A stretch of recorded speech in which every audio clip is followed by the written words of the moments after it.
Welcome to the Metabolic Maestro podcast, where we help you orchestrate your metabolism one note at a time. This is episode 5, Magnesium, Iron, and the Hidden Cost of Energy. I'm Kathleen, a synthesized voice Bob has chosen to host his podcast. Welcome back to the Metabolic Orchestra series. In the last episode, we explored the calming roles of glycine and taurine, and how the body protects itself from overload. Today we turn to constraint because energy is not just about fuel, it's about limits and balance. Two minerals, magnesium and iron, quietly determine how much energy your body can safely produce. Part 1. Why minerals set the ceiling. You can eat enough calories, you can breathe enough oxygen and still feel exhausted because calories and oxygen do not create energy on their own. They must pass through enzymes, and enzymes require minerals. Without the right minerals, metabolism slows, not dramatically, but persistently. Part 2. Magnesium, the mineral of motion. Magnesium is everywhere. More than 600 enzymes depend on it. Most importantly, every molecule of ATP must bind with magnesium to function. ATP without magnesium is like a lock without a key. Enzymes may be present, but useless. Part 3. Magnesium and ATP stability. Magnesium stabilizes phosphate bonds. Without it, ATP hydrolyzes inefficiently, energy leaks, heat rises, and fatigue follows. This is why magnesium deficiency often feels like low energy without weakness, mental fatigue without depression, or tension without pain. Part 4. Magnesium and ion control. Magnesium regulates ion channels and keeps calcium in check. Too much calcium inside cells leads to excess contraction, excess signaling, and mitochondrial stress. Magnesium provides restraint, calming muscles, nerves, and heart rhythm. Part 5. Magnesium and insulin sensitivity. Insulin signaling requires magnesium. When magnesium is low, insulin resistance rises, glucose enters cells inefficiently, and mitochondria are pushed toward overload. Insulin resistance is not a sugar or fructose problem alone. It can also be caused by a mineral problem. Part 6. Magnesium is easily lost. Magnesium is fragile. It is lost through stress hormones, caffeine, alcohol, sweating, and low sodium states. Modern life leaks magnesium constantly and deficiency develops quietly. Part 7. Iron, the mineral of movement. Iron does not make ATP. Instead, iron, along with copper, makes electron movement possible. Iron sits inside hemoglobin, myoglobin, and cytochromes in order to enable oxygen use.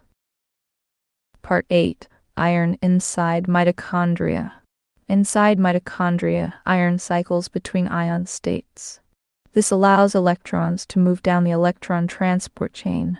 Without iron, electron flow slows, ATP production drops, and reactive oxygen species rise, causing fatigue to appear long before anemia is diagnosed. Part 9. Iron is dangerous without control. Iron is mostly absorbed in the first part of the small intestine, called the duodenum. Free iron generates radicals and is very reactive. So in the bloodstream, iron is tightly bound to a protein called transferrin in order to control it. These glycoproteins bind and consequently mediate the transport of iron through blood plasma. This way, iron is absorbed carefully and bound while being transported and stored safely. Hepcidin is a liver control hormone. High hepcidin shuts down iron absorption. Low hepcidin increases absorption. Balance matters because too much iron causes damage, but too little iron limits energy. Part 10. Iron and inflammation. Inflammation raises hepcidin, blocking iron absorption, and traps iron in storage. This is protective, but it limits energy. This is why chronic inflammation feels exhausting. Iron may be present, but unavailable due to inflammation. Part 11. Iron and thyroid hormones. Iron is required for thyroid enzymes. Low iron reduces the conversion of T4 to T3, causing metabolism to slow. This can cause cold sensitivity, low motivation, and exercise intolerance. Not all fatigue is mitochondrial. Sometimes it's hormonal, driven by minerals. Part 12. Magnesium and iron together. Magnesium supports enzyme structure, and iron enables electron transfer. But magnesium deficiency makes iron inefficient, and vice versa. Iron deficiency makes magnesium irrelevant. Good energy requires both magnesium and iron. Part 13. The cost of energy. There are costs to producing ATP. Producing it generates stress, but minerals in balance reduce that cost. Without them, more fuel is burned for less output, and more damage from ROS is created, recovery slows, and fatigue becomes chronic. Part 14. Aging and mineral drift. With age, mineral absorption naturally declines. Mineral losses increase, inflammation rises, and energy capacity narrows. But this is not an inevitable failure, it is gradual mineral mismatch, and that can be controlled. Part 15. When lipids enter the story. The liver doesn't struggle with fat because it has too much fat. It struggles because it can't finish the job, and over time the inefficiency becomes one of the contributors to fatty liver. For years we thought the electron transport chain was just a row of musicians playing side by side. But it turns out they don't just play near each other, they actually lock arms.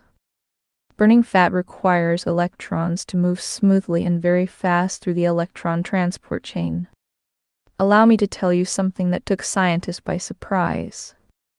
Scientists learned that electron transfer rates are on the order of 10 to the 5th to 10 to the 6th electrons per second per site. For context, that's millions of electrons moving in a fraction of a second. This is complexes 1, 3, and 4 in the electron transport chain, pumping H+ ions from the mitochondrial matrix into the intermembrane space at such a high velocity that the last stage, the complex 5 ATP synthase, which is literally a rotary motor that changes the shape of the enzyme due to the force of the spinning motor, bringing ADP and inorganic phosphate together to form ATP. Without tight organization, electrons would leak, producing reactive oxygen species ROS instead of efficient ATP. Supercomplex formation respirosums is key. Instead of each complex acting independently, complexes dock together, minimizing the distance electrons must hop. That's what I meant when I said, actually lock arms. Without tight organization, electrons would leak, producing reactive oxygen species ROS instead of efficient ATP. You see, for this to happen, those complexes don't just sit next to each other. They assemble into these tight working supercomplex groups. There is a small protein involved in organizing this, called COX7RP. COX7RP acts as a scaffold protein that helps assemble the respiratory chain complexes 1, 3, and 4 into supercomplexes. You don't need to remember the name, just the idea. When this organization is strong, fat oxidation is clean. When it is weak, electrons leak, oxidative stress rises, and partially processed fats are exported as triglycerides and lipoproteins. You may have the same fat intake, your same liver, but a different energy efficiency due to mineral imbalance. This is one reason improving mitochondrial organization can improve lipid profiles without changing a single gram of dietary fat. We currently don't have validated nutritional or lifestyle interventions proven to increase COX7RP in humans, but the research is pointing toward this as a major anti-aging target, leading to increased ATP production and decreased reactive oxygen species. In closing, magnesium makes energy usable. Iron makes energy possible. Neither provides stimulation, both provide capacity. COX7RP orchestrates their collaboration, building the supercomplexes that transform capacity into function. In the next episode, we'll explore a nutrient that protects these energy systems under stress. Vitamin C. Not as a simple antioxidant, but as a recycler, a regenerator, and a metabolic guardian of iron itself. Until then, remember, energy is not about pushing harder. It's about supporting the molecular architecture that makes life possible.